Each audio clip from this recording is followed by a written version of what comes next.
going Andalusia. So, do you know if Philippe will be here? They sent it to him too, but I'm not sure. I can try to reach out to him. I have not seen him for a while now. Yeah, if you can, it'll be great because I want him to maybe speak. I'll try to call him. Maybe. Yeah, if you have his information, please do. Yeah, I'm lazy. I hope if I'm back, I will make it. But Inshallah. if I'm not, it's because I'm not sure when I'm gonna be back. Yeah, I understand. That's fine. Dr. Suhail is here. Do we have anybody? Is there any question? Yeah, there is a brother with a question. He was Okay, so in this case, I won't start with any question. If I may have the permission on the floor, I will raise my question. Go ahead.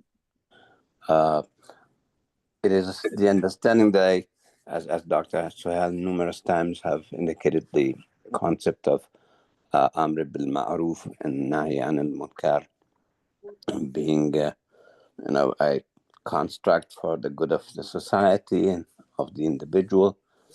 And I think it goes along with the concept of punishment and reward, which is very understandable. In the meantime, button on the bottom right here, press and hold it, turn it off, and turn it back on. Press and hold it, turn it on. I'm sorry, we have some disruption. This background conversation. Yes, please continue. I think Dr. Suhail is with us. Maybe he hears you. Make sure to mute everybody. Yeah. I don't know how. That's okay. It's gone now. So unmute yourself, brother. Brother Jalal, if you want to speak, unmute Yes, yourself. yes. I don't know if you heard at the beginning part of it, as you have so many times. I did, yeah. Okay, and punishment and reward, which of course, as far as punishment is concerned, sin is another concept that we are confronted with.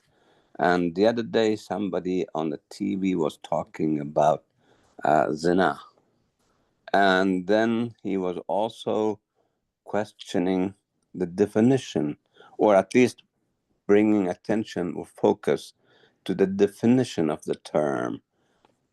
And while concepts are, of course, introduced by way of either nahi or munkar or ma'ruf, do they also take a level of definition for the public to understand what is munkar? And I mean, he challenged my thinking about is that term, which we know is one of the gravest of the sins for a Muslim, is it not well defined? And I think in at least 3 or 4 times, Dr. Suhail, you did talk about Surah Nur and how those verses came because of the associations that the public made with the Prophet's wife, Hazrat Aisha radiallahu anhu. So is that a vague understanding, vague term? And does it need to be clarified? I mean, yeah. I mean, that's what I heard on the TV, and the thought, like I said, it challenged my thinking. I mean, if they to comment on something, I need to hear it. But in general, munkar meaning anything that is that Allah has forbidden, and every munkar is harmful because Allah does not forbid anything that is not harmful for people. Even if we don't realize the harm, but we have to have that full confidence that Allah subhanahu wa ta'ala, when he forbids something, it is something that is not good for us because Allah loves us and loves the best for us. Allah wants us to be happy, wants us to be successful, to realize all our potential. So anything that will hold us back or distract us or waste our time or energy, etc., was forbidden or made makruh or etc. So Ma'ruf, again, it's anything that is useful, anything that is, and of course, there are degrees. And then Amr bil Ma'ruf wa Nahy anil Munkar is also conditioned by you cannot try to change a munkar if you're going to cause a bigger one.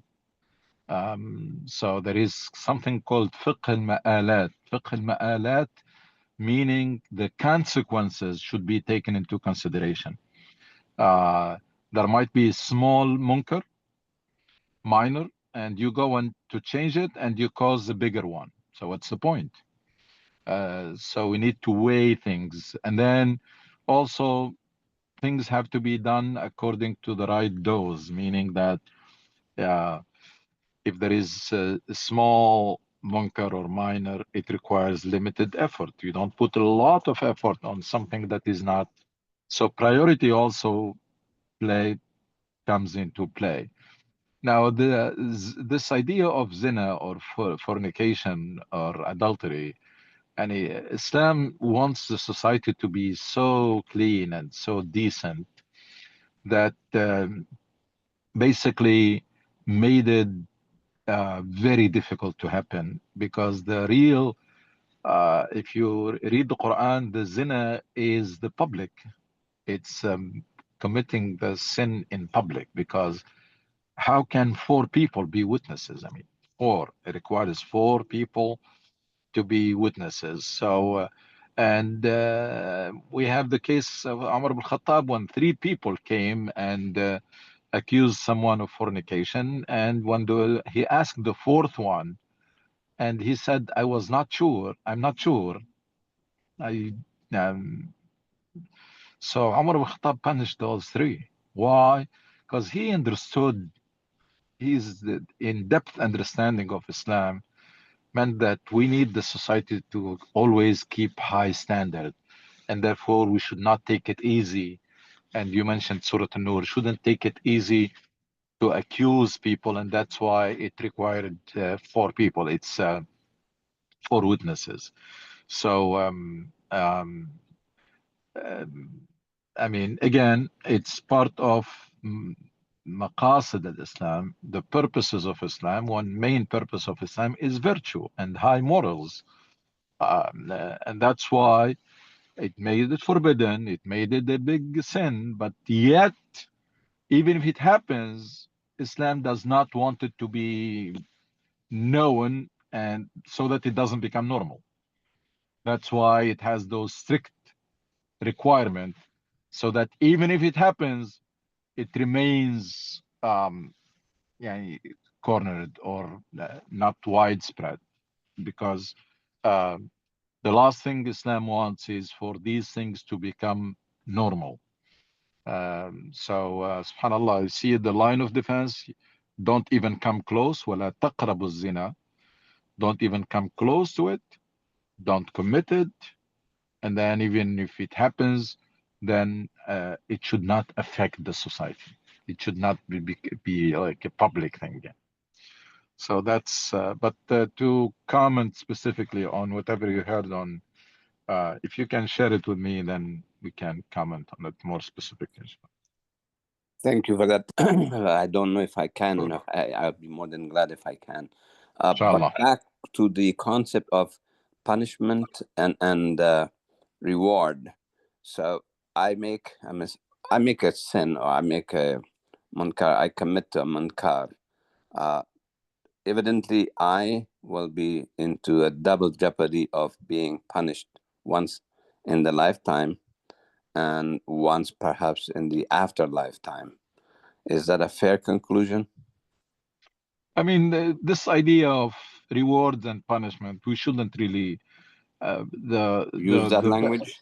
No, the best approach for a believer is to be as close to Allah as possible, to be as close to perfection as possible, even though we will never be perfect. كل ابن آدم خطاء, we're gonna make mistakes. And it's what is needed is that struggle of always trying your best and trying everything to be the best version of yourself, and then bounce back as quickly, sincerely as possible from any misstep or from any sin or from any mistake. That's nafs al-lawama that Allah subhanahu wa ta'ala praises, that you have that guilt feeling when you commit a sin or make a mistake, and then that quick and sincere tawbah, that you come back even stronger, with the stronger iman and strong determination. Allah subhanahu wa ta'ala wants us to maintain that struggle. It was narrated that من ساءته سيئته وسرته حسنته فهو مؤمن. As long as you feel good when you do something good, and you feel bad when you commit a sin, your iman is still in good shape, still okay. The problem is when that guilt feeling disappears and the sin becomes normal, becomes they call it ilf al-ma'siyah. Ilf al-ma'siyah meaning it's normal, it's okay. You do it without regret, without any remorse, without regretting. That's when a person should start to worry that batteries maybe are dead. Iman has gone very low to the point that it does not even does not restrain you from committing a sin, and does not even make you feel bad and feel guilty and trying to recover from committing a sin. And the best type of worship, the best quality, the highest quality of worship is the worship out of love and gratitude to Allah. It's even more higher than worship for rewards, and of course higher than worship just fearing punishment. That should be your spare, your lowest level. When you reach that point, you know that there is some work that you need to do, so that you can go back to the higher level when you worship Allah out of love, that you love Allah so much, you are so grateful to Allah, you want to express that. You want to express your reverence of Allah, your gratitude, your dependence, your love of Allah, and that's where worship becomes the natural way as an expression for that. Of course, that's not an easy level to reach or to maintain, but that should be our aim all the time. Thank you very much. No problem. I want to continue the same direction. I mean, I think Brother Jalal read my mind, because I was preparing a question about Amr bil Ma'ruf and Nahy al Munkar. And my question, or the topic I want to discuss, Amr bil Ma'ruf and Nahy al Munkar in Islam came from the Quran. It's like a major thing in Quran, and it says, وَلْتَكُمْ مِنْكُمْ أُمَّةٌ يَدْعُونَ عَلَى الْخَيْرِ وَيَأْمُرُونَ بِالْمَعْرُوفِ وَيَنْهَوْنَ عَنِ الْمُنْكَرِ. So if you look at it, it talks to the ummah, to the nation, to the people. So to my note here is, Amr bil Ma'ruf and Nahy al Munkar has to be from the people, not the government. Healthy community has people who doesn't keep silent. Whenever there is something, they have to talk about it. It's kind of the freedom of speech to talk about things, and especially talk to the government when the government is moving away from the major Islamic al-Maqasid al-Ulya al-Islam. So, but when the government start doing Amr al-Ma'ruf and Nahy al-Munkar, that's not actually Amr al-Ma'ruf and Nahy al-Munkar, that's actually dictatorship. And the ummah should not, the government should not practice that, should not go to this guy, did you pray? Or to this woman, oh, this what you have on your, this is short, this is not acceptable. That's dictatorship. And that's what you see in unhealthy communities and unhealthy governments, when they start questioning who's this woman you walk into with. That's crazy. I mean, government has to guarantee freedom, guarantee security, guarantee make work available for people, but not to question people about their faith. I mean, people have different aqidah. You don't tell them this aqidah isn't acceptable and I will hang you because you believe in something I don't agree with. This is, I mean, that tells you that community is really in a bad shape. when you have the government forcing Islam on them. This will create munafiqeen, will create people who will hide their real intentions and just pretend. So, I see some videos where I think before this government in Syria, always go to Syria, but they are punishing people because they did not go to Jum'ah. That's Rasulullah never done that. This is crazy. If you start doing that, then you create a fake community. That's my Look, point. and I just wrote something. This dictatorship is very entrenched in our culture and in our psychology. We are yet to understand this idea that we are not judges, we are not responsible neither to impose Islam or even to convert people. We are responsible. We were given a specific job, and Allah reserved this for Himself. And Allah subhanahu wa ta'ala did not impose His religion on people. How can someone will do it? And He told His messenger not to do it. أَفَأَنْتَ تُكْرِهُ النَّاسَ حَتَّى يَكُونُوا مُؤْمِنِينَ. Are you going to force people? Quran says this. Are you going to force people to become believers or to believe? I don't know what does it take, even though I see it so simple. Take it easy. You are not a lawyer for Islam. You are not the protector of Islam. You're not spokesperson of Islam. You don't hold the whole truth. You are just someone who has a specific job to fulfill in this life and hope to do it well and to succeed in this life and in thereafter. Your neighbor, the person next to you, that's not your business. That's not your problem. But we have this idea. This is one of the disasters that was caused by the Salafi, Wahhabi, whatever version of Islam that makes this judgmental attitude part of an essential part of your religion. There is one firqa najiyah. There is one group who's going to be saved. And the rest. And then the next one, who is this group? But it's us, of course. And so we become the reference, or I become the reference. And then if you differ from me, then you are in trouble because I'm Islam. That's terrible. This is something that has to be uprooted from the minds of Muslims. There is nobody who's protecting Islam or is spokesperson of Islam or responsible for Islam. And Islam is not so shaky or fragile that requires you or me to defend it yet. So we need to take this out of our mind because we're going nowhere with this mindset. You remove a dictatorship, there will be another one. Why? Because dictatorship is deeply entrenched in our minds. So why I am not oppressing you? Because I can't. But tomorrow, if I have power, I'm going to do it. That's what in the minds of majority of Muslims. Majority of Muslims, they feel that what they have is the absolute truth. And if they have power, they're going to enforce it. And you people cannot even read or discuss quietly a different opinion. Where are we going? Where are we going with this? Where are we going? If I'm discussing with you and I say something that you don't like, you put me in the category of takfir, or you put me in someone who's whatever accusation. These accusations, there are people who were executed, hanged because of them.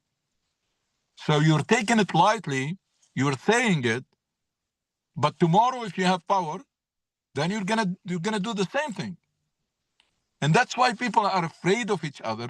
They don't trust the political system. They are no longer willing to be involved in it because they try time and again. We pay a heavy price. We remove a dictatorship. We find another one. Because the ones who were out of power, their problem was not with the dictatorship itself. with the principle of dictatorship. Their problem was they want to be there. So they use the population, they use the people as a bridge or as a ladder, and then they can even instigate trouble, and people may be killed just to get to power. Once they are there, they forget about everything and they become exactly like the one before. So that's why the word politicians, the word political party nowadays in the Muslim world, it became something so bad because people were betrayed and disappointed time and again.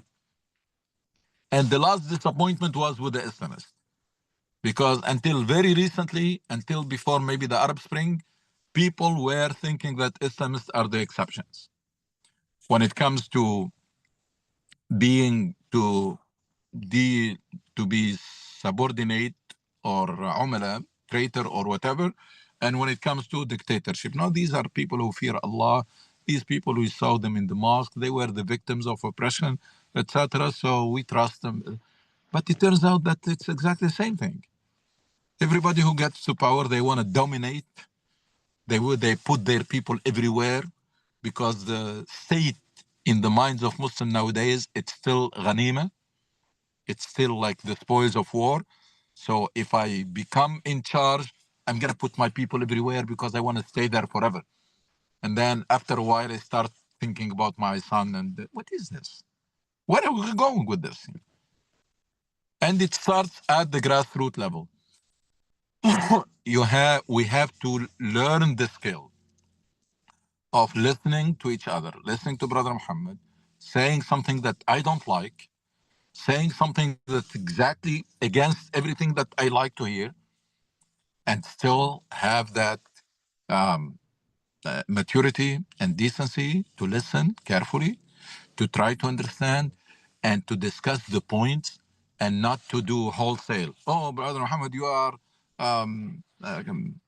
have a mushkil problem in Aqidah. That's not. Just discuss what he said. Forget about him, whether he's good or bad, or you are good or bad. Discuss what was said and respond with your opinion. And then defeat or refute the arguments that were mentioned. They say, I disagree with you because 1, 2, 3. We reach the point when you tell someone facts, statistics, and says, still, no, you are this, you are that. Yaqi, these are facts. These are statistics. And numbers do not lie. You don't like them? It's up to you. Just continue to live in denial, continue to justify failure and call it success. And we're going to continue where we are because we have been there for a while now and we got used to it. So there is government should not get involved in religion. It's very bad because the society is built on the Constitution. The Constitution is the social contract. In every society, there is no society on earth that is 100% Muslim. And if it is, then there cannot be 100% the same madhab. So imposing anything on people does not work. All Muslim societies, they have other minorities. So what is common between us? Social contract. What is the social contract? Constitution. And then from the Constitution, there are laws we all have to abide by. Now, you don't like a law, fine, work to change it. And that's all. You want to introduce a law, work to convince people so that they can elect you and you can implement it. It's really not complicated. Democracy is not complicated. But we lived under dictatorship for so long that it became hard to understand it because we want just to impose things. So government should not get involved in the religion of people, in their conscience. People, Allah gave them a right that nobody can take away. They believe the way they want, they worship the way they want. And it's not the business of anybody to interfere with them. What is common between us is the Constitution and law. We are on the board of a ship. We are on the board of a ship. We are Everybody has to behave in a way so that we can make that journey safe. That's all. What I believe in, or you believe, or you don't, I don't believe, that's not your problem. This concept of state and citizenship, what is really sad, we were the first to pioneer this. I mean, probably the first state, I mean, even, I don't believe even in Greece it happened. The first state that was built on constitution and citizenship is the Medina. The constitution, equal rights, everybody keeps their beliefs, keeps their even personal laws, etc., and people are living together. You want an Islamic state, it's a state that is based on constitution and citizenship. You are building a new state like Syria, for example, now, develop a constitution where everybody participate and then put it to vote, gets the majority, it becomes the constitution of the state. And that should not have anything to do with the religion of people and their beliefs and practice, etc. I have a question, Dr. Suhail. Sure. So, how is Islamic or Maqasid policies different from different from democratic laws?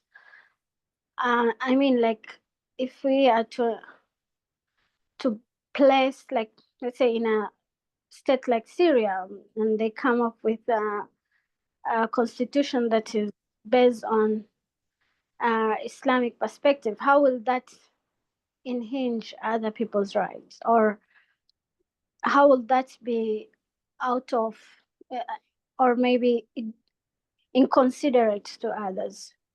The main thing in constitutions is to guarantee the basic liberties of people, the 10 commandments. Nowadays, people should not even take very long to write a constitution, because what matters in constitution is not the nitty-gritty. What matters in constitution is guaranteeing those fundamental liberties. And that's the same thing in Japanese constitution, in France, in US, Canada, everywhere. It's the same basic liberties that have to be guaranteed, and that's what Islam granted for people. People were born free. So people, when they develop a constitution, they should focus on these things. The difference between democracy is a mechanism to manage differences. Islam is a set of values. They should not be like comparing the two. There is one mechanism. It's like vehicle. Democracy is vehicle. It's a mechanism. Now you can use it. The value system. Islam is a value system. The value system should be promoted in societies, not imposed by government. Government, the constitution is there only to make sure that people live together while they are different. So now within the constitution, you have the liberties and freedom. Go and work. Go and work to promote your religion, to promote Islam, etc. All what the Prophet ﷺ asked for in Mecca, leave me alone. خلوا بيني وبين الناس. خلوا بيني وبين الناس. Meaning, give me the freedom of speech in today's language. So all what you need as a Muslim is a constitution like United States. Guarantees freedom of conscience, guarantees freedom of da'wah, guarantees freedom of organizing. You can have your own Islamic center. You can do whatever you want in it. So what do you want more? No, we want Sharia there to go and impose on people. Why? Allah did not ask you to do this. Allah did not ask us to impose Islam on people. Whatever you believe in, even Islamic laws, let's say you want to implement or apply Islamic law in a country. You see, put it in a policy, put it in your platform when you run for office. And if you manage to convince people, or if you run a referendum and people say, yeah, I think this law will limit crimes in the country, then it becomes a law. It's as simple as that. But let's forget, Allah did not assign us that task. Allah did not assign us the task of imposing Islam, converting people, or establishing an Islamic state. And the Islamic state for me is the state that guarantees those fundamental liberties. Because the Prophet ﷺ, if they gave him this right, he probably would not have migrated from Mecca to Medina. If they left him, because he told them, you don't like it, خلوا بيني وبين الناس. Don't interfere, don't harass me, and don't persecute me. That's all. So let's keep this in our mind. All what we need in Syria, everywhere in the world, what we need is a system like guarantees fundamental liberties, gives you that freedom of conscience and freedom of da'wah and freedom of organizing and freedom of etc. That's all. That's all what we should be looking for. Because this idea that it is our job to convert people has led to all the disasters that you have seen committed in the name of Islam. This idea of establishing Islamic Khilafah, we have to establish Islam, bring back Khilafah and establish Islam and start applying the hudud, etc. That's what caused all these problems. And it is about time to think differently, because if we're going to keep doing the same thing, we should not expect different results. We have to come out of this dilemma because we are in deep trouble. We lagged behind beyond imagination, and the gap is widening between us and the people and other nations. The one key factor in this is our inability to handle our differences and our thinking, this thinking that, yes, now I don't have a power, but if myself and my group have a power, then we're going to impose our version. Not even Islam, our version of Islam. That's the one that we're going to impose on people. And we have seen in our history this is happening, and it didn't lead anywhere. So it is about time to take this out of our mind. In every country, look for a constitution like we have here. Once you have those basic fundamental freedom guaranteed, defend them and utilize them to fulfill your mission. And your mission does not include to convert people or to establish an Islamic Khilafah.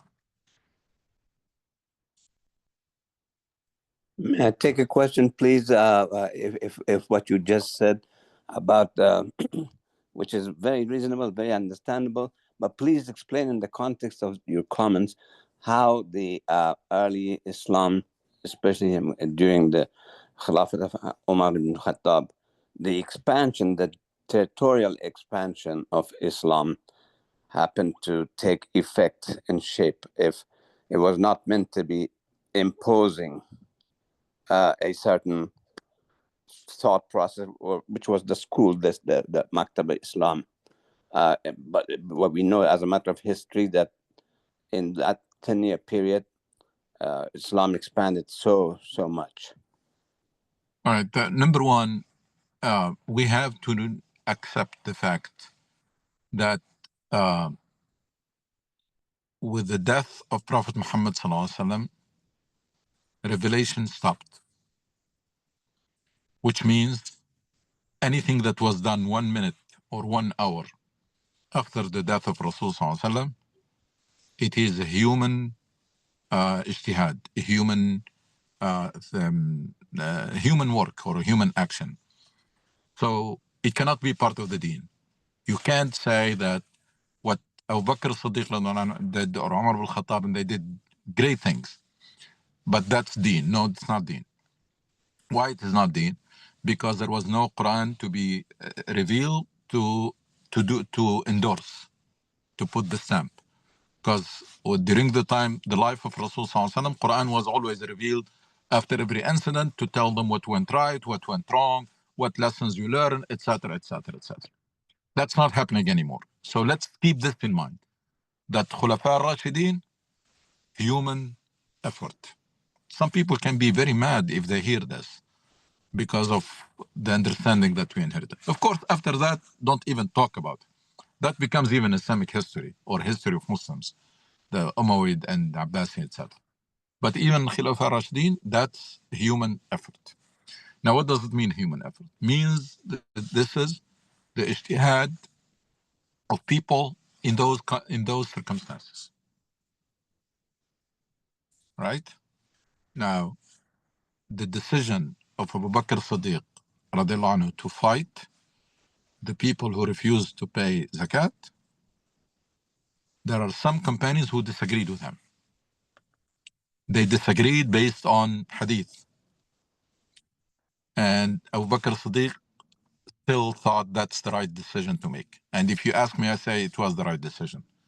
But it was a political decision. It's not a religious. It was the right political decision because every country will disintegrate. Let's say you are in the United States and Virginia say we're not paying taxes. No, you can't. You can't be part of a state, and because this way the state will disintegrate. So all these decisions were human. That's something that we need to keep in mind. Number two, circumstances at that time, there was no borders. No, tell me where are the borders of the Persian state or everybody was expanding. There was no borders, recognized borders whatsoever. There was no international law or agreements between people. That's the circumstances.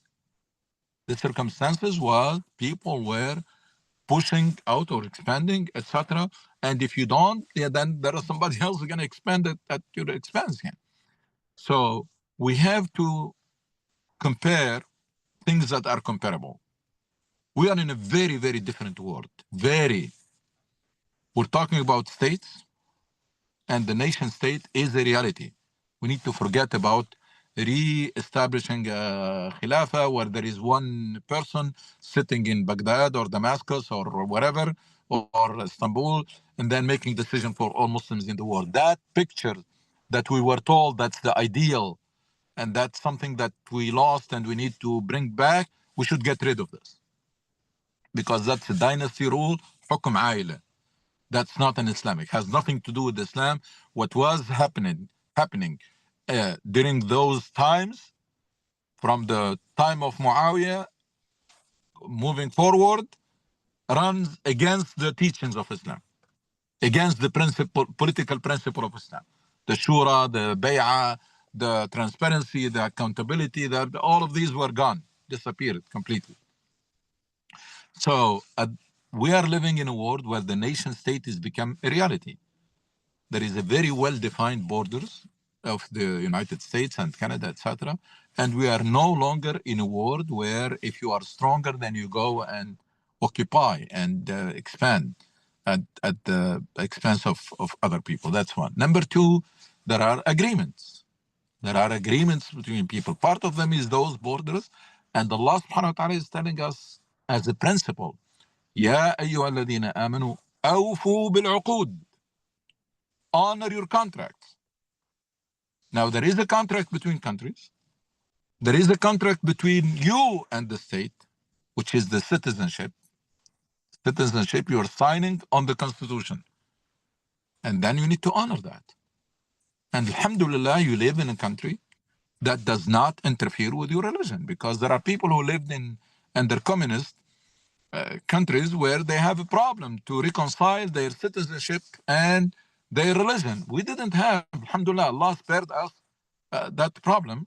So you can be very good Muslim and very good citizen at the same time and violate no law, abide by the constitution, because these people, they were very smart and genius to come up with a system that will prevent the state from interfering in religion and allow different religions to be practiced and without interference with one another and without interference with the state. So you tell me there was expansion. Yes, there was expansions. By the way, the first war or battle outside the first battle by the Prophet ﷺ before he died was not initiated by him, ﷺ. It was initiated by the Romans. So Ghazwat Mu'tah was because of the killing of the emissary that the Prophet have sent. Rasul Sallallahu Alaihi Wasallam sent delegation to the leaders of the world. One of them was killed. At that time, it was widely accepted that Rusul la tuqtil, and Qatl al-Rasul is a declaration of war. So that it started from the other side. And the Rasul Sallallahu Alaihi Wasallam, as now more and more people are more willing, more and more scholars are willing to say it openly, was not involved in Ghazu, Jihad Talab. That there are people who are living in peace with you, and you go and attack them and take their women and their children and whatever as what is this? We are writing the seerah of Rasul Sallallahu Alaihi Wasallam, projecting him as if he was fighting all his life. Now people like Qardawi, the late Qardawi and others, etc., they start becoming more explicit to say that does not exist in Islam. There is no such thing as attacking people because they are non-Muslim and take their land and their wealth, etc., as ghanaim. Doesn't exist. It was not practiced by the Prophet. I have a question, Dr. Said.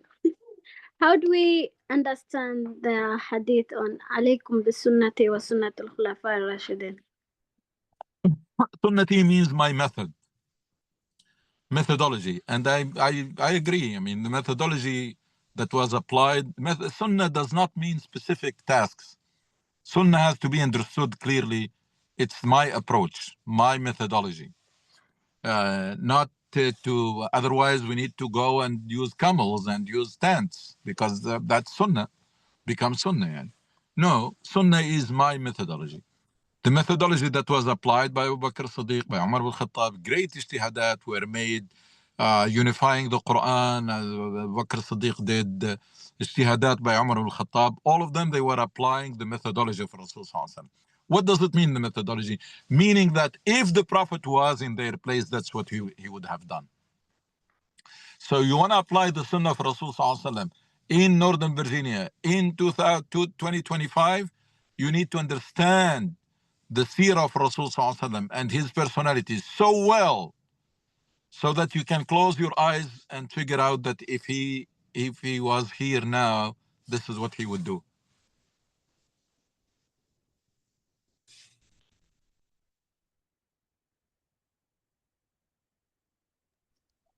Assalamu alaikum, Dr. Anushi. Alaikum assalam wa rahmatullahi wa barakatuh. Regarding the Sunnah of Rasul Sallallahu Alaihi Wasallam and the methodology, I think it's also what people don't think about is the essence of the Sunnah. For example, using the miswak to clean your teeth. Now that was used a long time by Rasul Sallallahu Alaihi Wasallam. If at his time there was, if he was here, today, and he would be using a toothbrush and toothpaste. That's what I think. He would be, flossing his teeth, using mouthwash. So, the idea of let me just stick to the miswak. It's I think it's outdated. A lot of people promote it. But I think it's also the essence of the Sunnah that a lot of people miss. So this is a point I wanted to make. If you want to expand on it, that'd be great. The other question, the question I have regarding what you said earlier about the Constitution and promoting the values of Islam. So my question is, if we set up the Constitution. A constitution, how can say a state promote the values of Islam? Basically, is it on a separate track? How is that happen? The state does not have to promote anything. The Constitution will guarantee, will give people the opportunity to do that, not the state, because the state should be neutral. because you're going to have people of different religions in the society. And if the state takes one color, other will be marginalized. And then they're not citizen anymore. They become second-class citizen. And that should not be the case. So state, when I said the Constitution should guarantee that fundamental liberties and should guarantee that fair civic engagement, that's why you should be against the role of money in politics, because that eliminates fairness. Because if you have a lot of money, then you can push your opinion or policy again. So we need to reduce the role of money in politics so that to make the field more fair. That's it. That's all what the state needs to do. Does not need to. By the way, we have a very successful example in Turkey. Until very recently, only very recently, Erdogan started talking religion. But for the first several years, when the secularism, the extreme secularism of Turkey was dominant, there was no religious term in his speeches, none. Yet Islam flourished in Turkey. Why? Because he made the conditions of people, he fought corruption, he created the opportunities for people, he made the society more free, and Islam flourished in that environment. Islam does not need the power of state. Islam is a very strong message. Islam needs freedom. So Islam flourished in Turkey, even though those who were in charge didn't make any da'wah, didn't do anything. They were forbidden from using religious terms. But this society, free society, young people have opportunities. They find corruption is more fought, more competition, equal opportunities, etc. In that environment, Islam will thrive. So that's the second part. For the first part, again, Sunnah for Rasul Sallallahu Alaihi Wasallam, it's the methodology.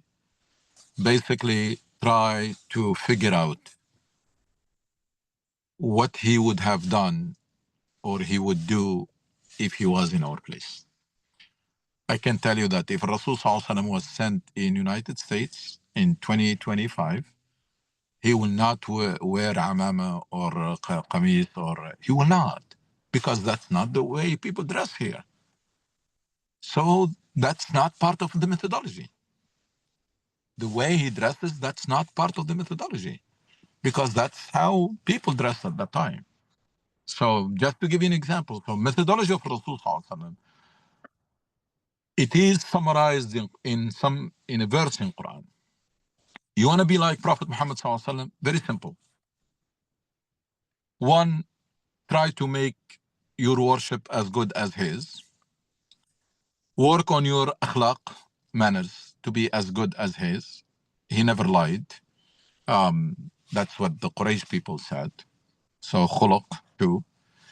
Work for Islam and for Allah as much as he did. That level of dedication.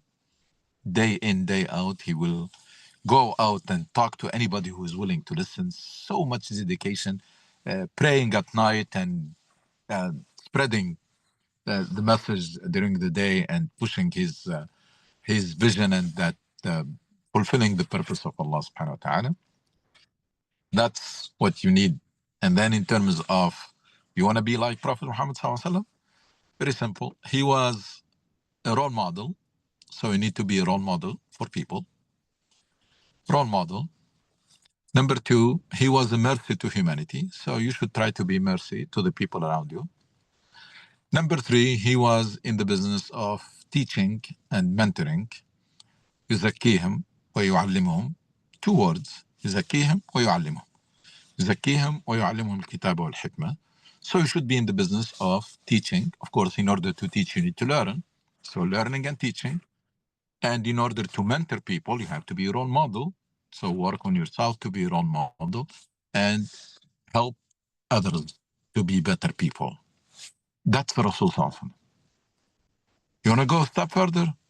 Then help establishing a community or a movement according to his model. We are nowhere close. You see all these communities? None of them come close to the prophetic model. true leadership, mission-driven community, united, true brotherhood and sisterhood, etc. That none of this exists in our community. And we are more fraternities. We're people who gather around facility to pray together and have Jumu'ah and have some basic service and weekend school, etc. But that's not a prophetic community. Prophetic community is a mission-driven community. It's a community that has true leadership, not people who are just managing the mosque. It's true leadership. And then people who really know each other, true brothers and sisters, and that you don't see it. This is the methodology of Rasul Sallallahu Alaihi Wasallam in brief. Of course, under every item here, there can be a lot of details, but that's the big picture. And Rasul Sallallahu Alaihi Wasallam, in terms of methodology also, you can see it in all his life or seerah, always securing his base and engaging his environment. He started doing this in Mecca when his base was a few people who believed in him, and then the environment was Mecca. And then he did it in Medina when the base became the Medina, and the environment was the Arabian Peninsula. And then he did it when he secured the Arabian Peninsula becomes the base, and he started engaging the wider world.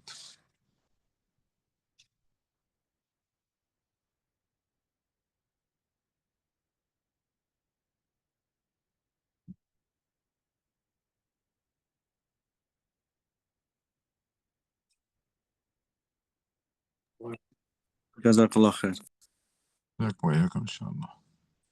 Ustad, I had a question earlier regarding sex education for kids. What's the appropriate, age-appropriate way to bring it in an Islamic perspective? I mean, I'm not an expert, and maybe this we can discuss more next time in more details. But I can tell you that from now that the solution is not to avoid these sensitive issues, because if you don't do it the right way, it's going to be done the wrong way and from the wrong sources. So in this country, the education system, they do that. Of course, there are some problems with the LGBT and etc. But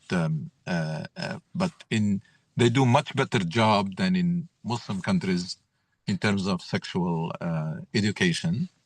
I don't know whether they're doing it at the right age, the wrong age. This you need an educational expert, but definitely families have to realize that this has to be done and has to be done properly, because otherwise young people will be looking for alternative, and usually the alternatives are bad. Yeah. Okay, thank you. I think we reached our time, so we'll leave it there, inshallah, and we'll see you next time, inshallah. Okay. Jazakallah. Jazakallah khair. Thank you.